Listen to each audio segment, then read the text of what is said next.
This one key passage, I haven't seen it discussed at all in the YouTube universe, in these major debates amongst people like Alex O'Connor or Bart Ehrman or some of these the new atheists. I don't hear people talking about this passage, and I think it's absolutely vital for understanding if Jesus understood himself to be divine. If you're someone who's new to looking into Christianity, or maybe you are someone who has delved into the depths of YouTube arguments and debates about this topic, you may have seen the question of, did Jesus even claim to be God? And this is a really big question, right? Because if early Christians made it up later, then the whole foundation of our faith, of my faith as a Christian, is kind of cut out from underneath it. And so the way the argument typically goes is we have 4 gospel accounts of who Jesus is. And in the book of Mark, in the Gospel of Mark, we don't have any explicit claims that Jesus is God. And it's not until John that we have highly explicit claims that Jesus is claiming himself to be God. And this isn't written until about 90 AD, if not later, and so we can't possibly trust it. The earliest gospel we have, and so arguably the most trustworthy gospel we have, written in around 60 or 70 AD, it never explicitly states that Jesus claimed to be God. When people are making this argument, I understand, I don't think it's being made in bad faith, but I do think it's being made without the proper context and without the proper knowledge. And so what I want to show you today is how in the book of Mark, a specific passage, it cannot be anything else than a divine claim. Now, one of the core reasons that people misunderstand this passage in Mark 9 is because they don't understand the context that a Jewish person in the first century would have implicitly understood when they heard about or experienced this event. And so this is called the transfiguration of Jesus, when Jesus takes Peter, James, and John up onto a mountaintop, and he basically reveals his glory to them. And he only reveals it to them as kind of a special revelation for them in the midst of his earthly ministry. And so without a proper Jewish context, in the 21st century, we wouldn't really know what to make of it. But for them, they would have immediately thought of Exodus 34. If you don't know what Exodus 34 is, it's the end of the story of Moses going onto Mount Sinai to receive the 10 Commandments and all of the law of God from God on the top of this mountain. And what happens at the end of Exodus 34 is Moses says, "Lord, reveal yourself to me."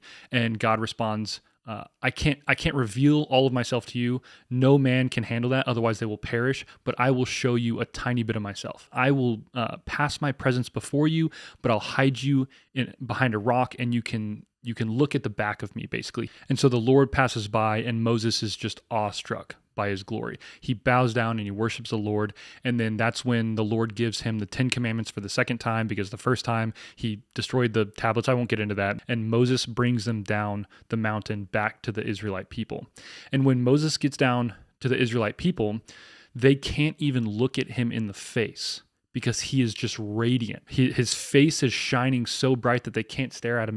It's hard for them to look because he's been in the presence of God. And so the presence of God affected him in a way that caused him to have a bodily reaction to the presence of God. And so Exodus 34 is one of the most famous chapters in the Old Testament. And it's the chapter with the famous passage, let me just read it real quick, that talks about what the nature of God is. Right after he reveals his glory to Moses, he says this, "And he passed in front of Moses, proclaiming, the Lord, the compassionate and gracious God, slow to anger, abounding in love and faithfulness, maintaining love to thousands, and forgiving wickedness, rebellion, and sin. Yet he does not leave the guilty unpunished. He punishes the children and their children for the sins of the parents to the 3rd and 4th generation." And then in verse 8, Moses bowed to the ground at once and worshipped. And so this is a refrain that ancient Israelites and first century Jews would have known clearly. This whole section, this whole story would have been absolutely central to even their ethnic identity. And so to even postulate that they didn't know about this story in the first century would be ridiculous. Every Jewish boy and girl would have been taught this story in relation to who they are as Jews in that time period. And so they would have known. And so now, with that back knowledge in mind, let's take a look at Mark 9 and the transfiguration of Jesus, because there's a lot of similarities between the two, but there's one core difference that sheds light on this whole topic. Now in Mark 9, what's happening is Jesus takes Peter, James, and John, 3 of his disciples, kind of his core disciples, up on a mountain, and all of a sudden when he's standing there, his clothes just turn white. He's transfigured. He begins to glow brilliantly and bright, and so bright that his clothes even change pigment, right? This is a very supernatural occurrence. There's nothing natural about what the author is claiming is happening with Jesus here. And then around them, the three of them, appear Moses and Elijah. And now think Moses is present. And so what is this already hearkening back to? You're thinking about Moses and the 10 Commandments, and you're thinking about Elijah as a representative of the prophets, and now you have Jesus glowing a brilliant light. And a few verses later you have, and then a cloud appeared and covered them, and a voice came from the cloud, "This is my son whom I love.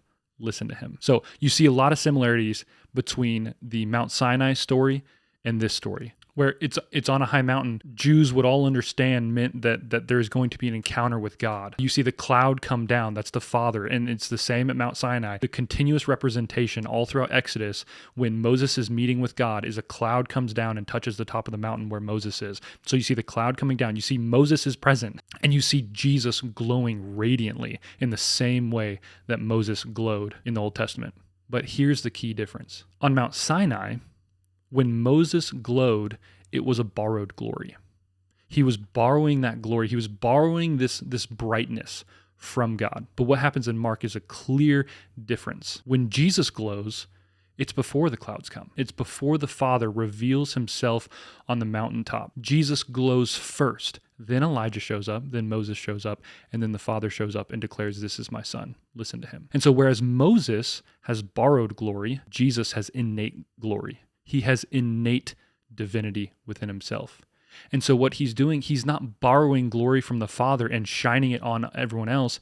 He is revealing what he has been hiding during his earthly ministry. He's revealing his own innate glory. This is a divine claim. Jesus is saying, I have the same glory of the Father innate within myself. It's not borrowed from anyone else. And so now you may be asking, okay, why all the nuance? Why all the implications? Why doesn't it just Jesus come out and say, hey, by the way, everyone, I'm God? Why not just do that and solve everyone's problem? We wouldn't have any debates anymore in the 21st century. Did Jesus even claim to be God? Why couldn't he just say, guys, I'm God? But in the first century environment, this would have actually been a worse way to claim to be God than what we currently just saw. If you say in a polytheistic culture, which the ancient Greco-Roman world was polytheistic, and think the emperors claimed to be divine. They were divine representatives and they were even divine themselves. This was very common in the Roman Empire. And so if Jesus were to step on the scene and say, I'm divine, that would have just been seen from the Roman perspective as another claim similar to their claim of divinity, just one God among many. But that's clearly not what Jesus is claiming in the New Testament. On the flip side, if he just stepped on the scene and said, I'm God, the Jews could have misunderstood him as well and thought that he was claiming to be the Father. And then that eradicates the idea of the Trinity. But if the Trinity is true, and the New Testament teaches that it is, and Christian orthodoxy has taught this for 2,000 years consistently, if the Trinity is true, how would you expect the author to portray Jesus as both divine in his essence, but then different in person from the Father? I can think of no better way than this story right here. In this story, Jesus shows his own divinity breaking through as Jesus. And then the Father comes into the scene as a fully different person. The Father comes in and he says, this is my son. He identifies him as a separate person and he says, this is my son, Jesus, with whom I am well pleased. And so we see the Father and we see the Son, both divine. They share the divine essence, and yet they're two different people. That's the claim that Mark is making in this story. And so especially when the Christian movement is so young, in 60 or 70 AD, Mark wants to be extremely careful to toe that line. He doesn't want to misrepresent Jesus as a god among other gods, but he also doesn't want to misrepresent Jesus to the Jews as saying, oh, Jesus claimed to be the Father. He claimed to be Yahweh without having any distinction of personhood. Instead, he toes that line perfectly by using an event. Because think, what people often forget is that the Bible and these stories about Jesus were written for the average person. They were not written as logical propositions for the scholar. And yet they have the richness and the depth that scholars mine their depths for their entire lives and still don't exhaust all the resources and all of the knowledge that's contained in them. And so by using a story, by taking this truth that he has the same divine essence as the Father and yet he's different in person, and inputting it into a story that Jesus himself showed his core disciples, that is the best way to teach this doctrine of Jesus' unique divinity than any sort of logical proposition document could have done. Besides, that language hadn't even been developed yet. I have no problem saying that the theological language to describe who Jesus is in relation to the Father was not mature yet, because Christians were looking at this story and they were like, what does it mean? Like, I get that Jesus is divine, and I get that the Father is also saying, look, this is my son, listen to him, but how do I talk about that? Jesus is God, the Father is God, they're both God, but there's only one God. What do we do? And so language had to be developed and had to be perfected in order to accurately describe the events that they simply witnessed, that they couldn't even, they saw with their eyes, but they didn't even have the language to completely explain until later. And so then that leads us to a final question. What's the difference? What's the deal with the difference in Mark and John? Well, think if there truly is this development in language and this development of understanding by the local Christian community, then having John be written more explicitly than Mark is absolutely natural, because John wouldn't have to have been quite as careful as Mark in depicting Jesus, because 30, 40 years after Mark was written, now you have more established Christian communities. Christian has grown a lot. Christian doctrine has been more solidified.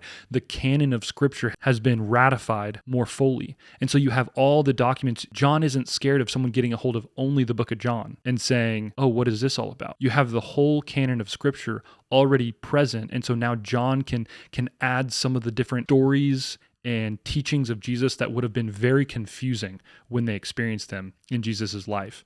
And so a lot of the stories that John is depicting about Jesus in his gospel are things that happened in private rooms. This story is a rare instance in Mark where this is a private event where only James, Peter, and John were invited to. But in general, Mark he's really depicting Jesus's public ministry primarily. And that's also similar with Matthew and Luke, whereas John spends a lot of time, say, the woman at the well. That's more of a private event where Jesus and the woman at the well are having a conversation. Jesus and Nicodemus, the upper room discourse, all of these different aspects in John that fill up a lot of pages in the book of John are more private. They're not public ministry events. It's not feeding the 5,000. It's not public miracles or healing the sick or the Sermon on the Mount. These are the public-facing ministry, whereas John is showing a lot of private instances where Jesus would have taught a lot more of his theology than in broad crowds, where if he taught it too early, it would have got him killed immediately. And so I do not see